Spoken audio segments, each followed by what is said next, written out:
আজ আমাদের বাংলাদেশে সবাই ভয় দেখায়, সবাই আমাদেরকে আজ ভয় দেখাচ্ছে।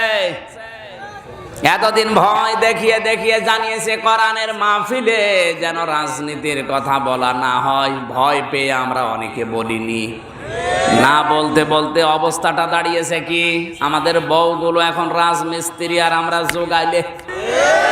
এভাবে সবাই যদি গোপনে চলে যায়, এইটাও এই দেশে জায়েজ হয়ে যাবে।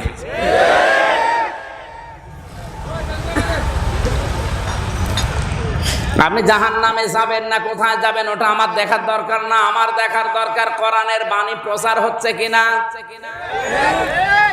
আপনার মনের ভেতরে কি আছে আমি জানি না, কিন্তু কোরআন পড়ার পরে আমার মনে আপনার প্রতি এতটুকু দরদ আছে যে আপনি যদি এখন জাহান্নামের রাস্তায় যান, কিছু না হলেও আপনাকে একটু বাধা দেওয়া লাগবে। যদিও আপনি আমারে দেখতে পারেন না, আপনার সাথে শত্রুতা আছে। এই যে মাওলানা আবু হানিফ, মনে করেন ওনার সাথে আমার আজ 5 বছর মামলা চলছে। কি বলেন বলেন, আমি এরকম সুন্দর পোশাক পরে মিষ্টির হাড়ি নিয়ে আমি শ্বশুর বাড়ি যাচ্ছি, হঠাৎ দেখতে পেলাম ওনার 5 বছরের একটা ছেলে পুকুরে ডুবে মরে যাচ্ছে। আমি যদি বলি ঠিক আছে মরে মরুক, আমি মানুষ, রাগ নাই ওনার সাথে আমার আছে, ছেলের সাথে কি হতো নিষ্পাপ, ওর তো এখনো অপরাধ লেখা শুরু হয়নি। এই কথা বলে না কেন? তাহলে আমার যদি বিবেক থাকে, মনুষ্য থাকে, অবশ্যই ওই ছেলেটাকে আমারে বাঁচানো লাগবে। এখন যদি বাঁচাতে গিয়ে আমার পোশাক আশাক ভিজে যায়, মিষ্টির হাঁড়ি যদি ভেঙে যায়, আমার যদি ওই দিন শ্বশুর বাড়ি যাওয়া না হয়, অসুবিধা নেই, দরকারে পরের দিন যাব, কিন্তু ছেলেটাকে আমারে বাঁচানো লাগবে। যদি মানুষ দাবি করি, আমার ভেতরে যদি মানবতা থাকে, অবশ্যই বাঁচাতে হবে। আমি কোরআনের চোখ, হাদিসের চোখ লাগিয়ে দেখতে পাচ্ছি আপনি জাহান্নামের দিকে যাচ্ছেন।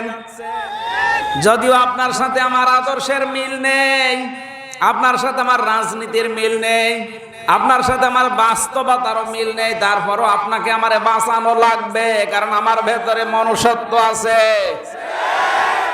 এই কারণে কথাগুলো বলা হয়, নয়তো আমার কম দরকার আছে কোরআনের মাহফিলে রাজনীতির কথা বলা। কারণ দুনিয়াতে কোরআন বাদ দিয়ে যে রাজনীতি করে, ওটা রাজনীতি না, ওটা পেট নীতি নাই, দুর্নীতি। রাজনীতি একটা ইবাদত, নবীজি নিজে করেছিলেন, ওটা কিন্তু পেট নীতি আর দুর্নীতির জন্য না, তিনি করেছিলেন ইবাদত হিসাবে। আমি যদি ওই কথাটা সঠিকভাবে আপনাকে না বলি, আর রাজনীতি যদি আপনি ওইভাবে করে দুর্নীতি করে জাহান্নামে যান, ক্ষতি তো আপনার নাকি? আমার ক্ষতি হবে কি? কিয়ামতে আপনি জিজ্ঞাসা করেন, আরে বলে না এইটা, এই জন্য তো বলে ফেলি। যারা বলে না ওই মানুষগুলো আল্লাহর ভাষায় আলেম না, ওরা হচ্ছে জালেম।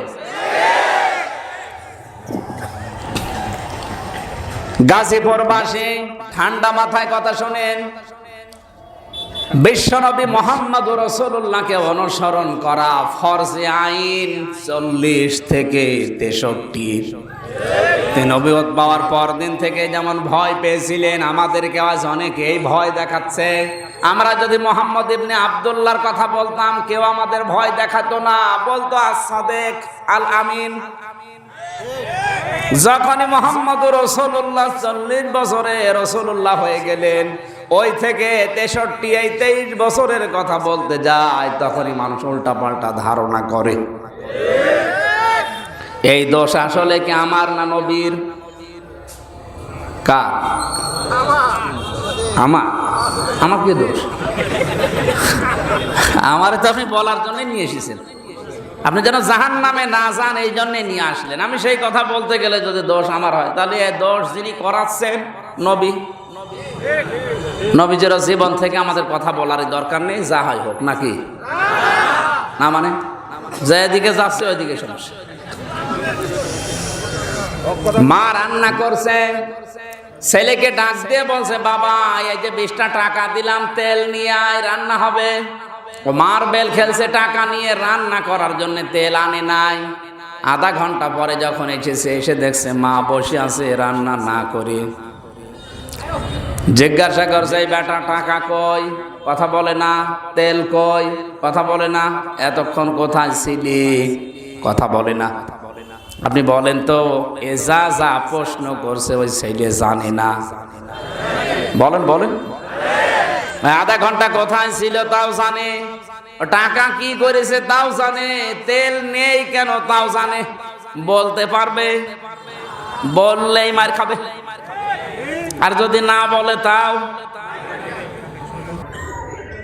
গোলাম মাওলা রনি বুঝেছে যে 10 বছর 15 বছরে ইসলাম পন্থীদের উত্থান এ দেশে কেমন হয়েছে ও টের পাচ্ছে। কোরআনে কারীম জানিয়েছে ইউরিদুনা লিয়ুতফিউ নূরাল্লাহি বিআফওয়াহিহিম আল্লাহু মুতিম্মু নূরিহি ওয়ালাউ কারিহাল কাফিরুন। ওটা তো কোনো ইমানদারদের বিষয়, আপনি লেভাতে চেষ্টা করলেও পারবেন না। কোরআনের আলোচনা বন্ধ করতে চাইলে আরো আল্লাহ বাড়িয়ে দেবে, এই সিদ্ধান্ত আল্লাহর। তার প্রমাণ আমি নিজে। আগে আমার যখন মাহফিল চলতো তখন হয়তো 2-1 দিন খালিও যেত, আর এখন বন্ধ, তাও প্রতিদিন 3টা 4টা করে হচ্ছে। আজকেও 3টা, তাও বন্ধ। বন্ধ তাই 3টা, চালু থাকলে আমার ছিঁড়ে খেয়ে ফেলতো। আপনি পারবেন? বেকার নিজের কপালে আগুন লাগাচ্ছেন, আপনি পারবেন না। কারণ যেখানে ফু দেওয়া দরকার ওই ফুতে লেপবে বাতি আর নম্প। আপনি ফু দিয়েছেন চুলাই, ও ছাতা একটু সুপ্ত হয়ে আছে, ফু দিলে আরো জ্বলবে। এই জন্য এই ভণ্ডামিগুলো বাদ দিন। আর এরপরে আমাদের মালিক তো একজন আছে, তিনি বলছেন ইউরিদুনা লিয়ুতফিউ নূরাল্লাহি বিআফওয়াহিহিম, ওরা চায় মুখের ফু দিয়ে এই দুনিয়া থেকে আমার বিধান বিদায় করে দেবে। এই দুনিয়া কি ওর বাবার নাকি? আমি আল্লাহ বলছি আল্লাহু মুতিম্মু নূরি, আমার আলো আমি জ্বালাবই, ওরে দিয়ে জ্বালাবো। ফেরাউন চেষ্টা করেছিল দুনিয়া থেকে মুসা নবীকে আসতে দেবে না, আল্লাহ সিদ্ধান্ত নিয়েছে আসবে এবং ওর ঘরে মানুষ হবে। আপনি নিজে টের পাচ্ছেন আপনার ঘরের ভেতরে কি হচ্ছে, আপনি জানেনও না। হয়তো সামনাসামনি বলে যে আসি, পেছনে গিয়ে দেখবেন আপনার ছেলে আপনার মেয়ে সব ইসলামপন্থী হয়ে গেছে। এখন যদি বলেন হুজুর এতটুকু বয়সে, হ্যাঁ আমার বয়স কম, কিন্তু আপনার চাইতে অভিজ্ঞতা আমার বেশি আছে। আমার এই 28 বছর বয়সে পৃথিবীর কয়েকটা রাষ্ট্র মিলে বাংলাদেশের কোনো থানা আমার আর বাকি নেই। প্রায় লোকের ঘরে আমার ঢোকা, মানে ঘরে ঢোকা মানে ওই ঢোকা না, ঘরে ঢুকেছে। বাস্তবতা বেশি, এই কারণে বলছি রাতের বেলা চলাফেরা আমাদের বেশি হয়। আমি সেই কক্সবাজার থেকে আসছি, আজকে কিশোরগঞ্জে ছিল দিনের বেলায়, এখানে এখন আর একটা আছে রাত 9টার পরে। আমার মনে হয় আরো যদি পারতাম রাত 12টার পরে হইতো। শরীর পারছে না তাই নেই।